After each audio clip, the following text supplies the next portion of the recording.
my golf friend. Welcome back to Above Par. Hope you're having a beautiful summer playing your golf course over and over again, maybe. That's what I want to talk about today is I want to talk about playing your home course over and over again and getting complacent, where it becomes a home course disadvantage for your golf game. I want to share with you 5 different ways that you can play your home course and build on your mental skills, as well as your golf skills. It's so easy to play your home course over and over again and not think. Just grab a club, just grab a driver, just plop it in the center of the tee box, just hit to the center of the green. Not even read the putts because you're so familiar with the greens that you know which way it breaks. So you don't even take your time. You don't go through your routine. You start playing with the same people over and over again and you get distracted and carried on conversations. You don't go through your routine. You get sloppy. Right, we play the same tee boxes over and over again. We're so used to the club that we need to hit into the par threes. And we get complacent. Okay, so why is this a problem? Right, we get very comfortable on our home golf course. We don't challenge ourselves mentally. And then what happens is you go and play a course that isn't yours, and all of a sudden you don't have those skills. You feel rusty. Now your brain is busy. There's so much to think about and focus on. And you're uncomfortable. Because we've been going about this routine of playing our same golf course over and over again and gotten complacent, dare I say lazy, relative to the mental part of the game, which is about your pre-shot routine. It is about club selection. There's a caddy component to it and making those club selections. It is about doing your routine on the greens, in the short game area, in the bunker shots, and your full swing. It is about stopping conversation before you hit a shot so that you can have perhaps even and develop a trigger to start the process of focusing on the shot at hand, deciding what you need to think over the shot versus just swinging, right? And that's why so many people are like, oh, I play so well when I'm playing at home with my friends. I have these, as I call them, green light days. I'm like, yeah, because your brain is quiet. All your little hamster thoughts that I talk about they're sleeping. Right? And then you go to play another golf course and you've shaken the cage and you have 100 hamster thoughts going crazy in the back of your brain. And then you don't know what to do. And then our best game doesn't show up. And you're like, who is that person that just played that golf course? I play so well at home and I'm just like a different person over here. And it was embarrassing. And you feel disappointed and defeated. And you know it's not you. And part of it happens because we do get a little complacent. So I'm not saying don't go out there and have a nice relaxing round with your buddies doing your thing. I'm saying I'm going to give you 5 ways to shake it up so that you stay on point mentally. So that you can stay in the convenience of your home golf course and shake things up enough that you're going to have to focus, maybe put a little pressure on yourself so that you can pivot away from it and start looking at your golf course from a totally different angle. All right? All right, so number 1 is change your tee boxes. It's pretty easy. When I grew up, my dad, who's a golf pro, he encouraged me to play from different sets of tees. I did not want to do that.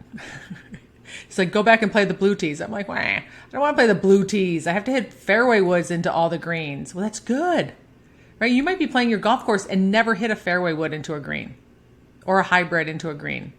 Then you go play another golf course that's maybe a little bit longer or it's rained a lot. So the ball isn't rolling anywhere. And next thing you know, you have to hit a fairway wood or a hybrid into a green and your brain is bitching at you. Well, I haven't had to do this. This course is so long. This isn't fair. I remember doing this recently, not on purpose, but I played this one golf course and from the set of tees, I had a 5-iron into like 5 holes in a row. And I'm like, oh my gosh, I don't want to hit another 5-iron. I want something shorter because I had been playing a golf course where I was hitting a lot of short irons. I didn't have a very good relationship with my 5-iron. It had been stuck in the bag for a while. It was a little irritated at me because I hadn't pulled it out very much. And then I had to pull it out 5 holes in a row. Right? So play from a different set of tees. Go back, play short. Mix them up. You don't have to give me the handicap excuse. I've already had someone tell me that you can adjust your handicap for that. There's a whole formula for it on the USGA website. When you're used to hitting a wedge into the green and now you have to hit a 7-iron or 6-iron, it looks different. It plays different. You think about things differently. Now you have to focus a little bit differently. All right, so shake up your tee boxes. The second thing is hit different clubs off the tee box. If it's challenging for you to shift up your tees, then take different clubs off. Don't hit your driver on every hole. Hit a 3-wood every once in a while. Hit a hybrid off the tee box.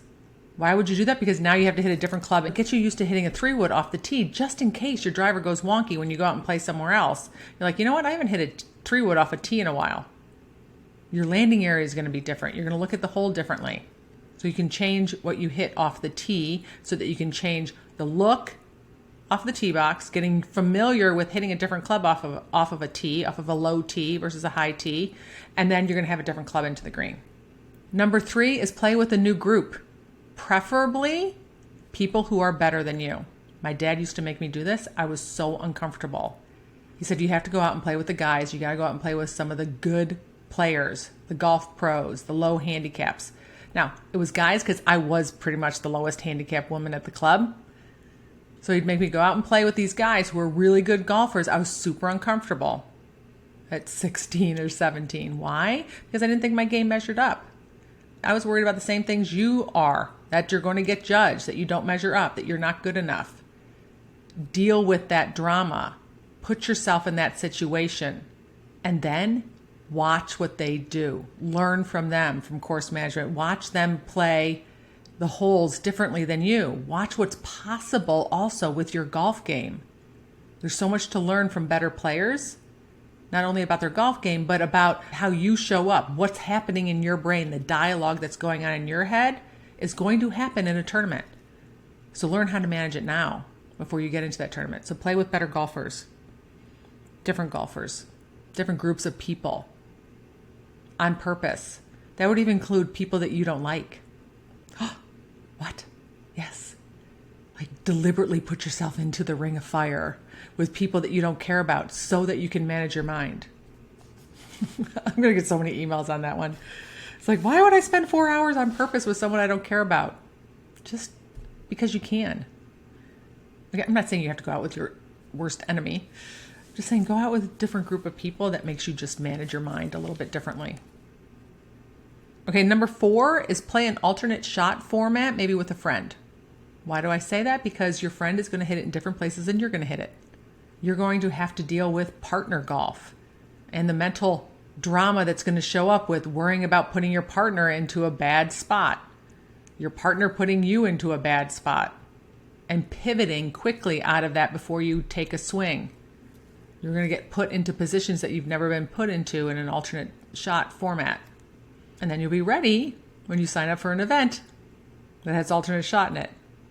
But it's a fun way to go out there and play, to learn how to hit from different yardages, different positions, dealing with all the little hamster thoughts about what your partner is going to think about you and where you hit that shot and the pressure you put on yourself to make sure that you make the putt for the sake of your partner and worrying about their feelings. All that stuff's going to come up to you when you play in an alternate shot or in a best ball. So that's a good way of shaking things up at your home course and having a little bit more fun. Maybe sometimes it's not so fun. I played an alternate shot with my husband and it was not fun. The Divorce Open. And the 5th one is play in different conditions. So if you are a fair weather golfer, which will only play if the weather is nice, you cancel when it's raining or when it's cold or when it's windy, but you do play in tournaments and you go play in other events. And sometimes when you play, you don't have a choice. You have to play in bad weather unless you decide to cancel and drop out. Then this is something that's worth doing because you're going to have to think a little bit differently. You have to figure out how to play in the rain. You have to figure out how to play in windy conditions. Go out and practice in the rain. Because what happens if you go play in a tournament and it starts raining and you've never done it before, your brain is going to be very busy trying to sort out all the things that you have to do. But if you have a system and you know exactly what to do and you know how to handle yourself in rainy weather, you become a mutter. You become a player that plays really well in bad conditions. While everyone else is going backwards, you're going forward because you practice it, because you have a plan, you have a process. It's not a problem. It's a problem for everybody else. Mentally, it's a problem for them. Logistically, it's a problem for them. So play your home course, and when it's raining, head to the first tee.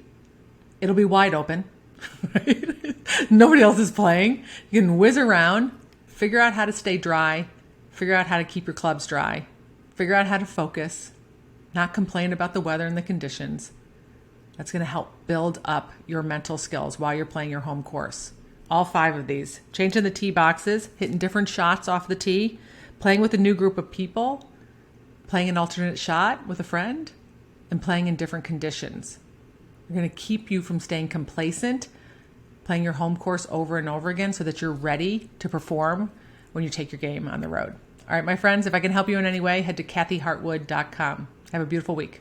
I'll talk to you next Wednesday. Bye.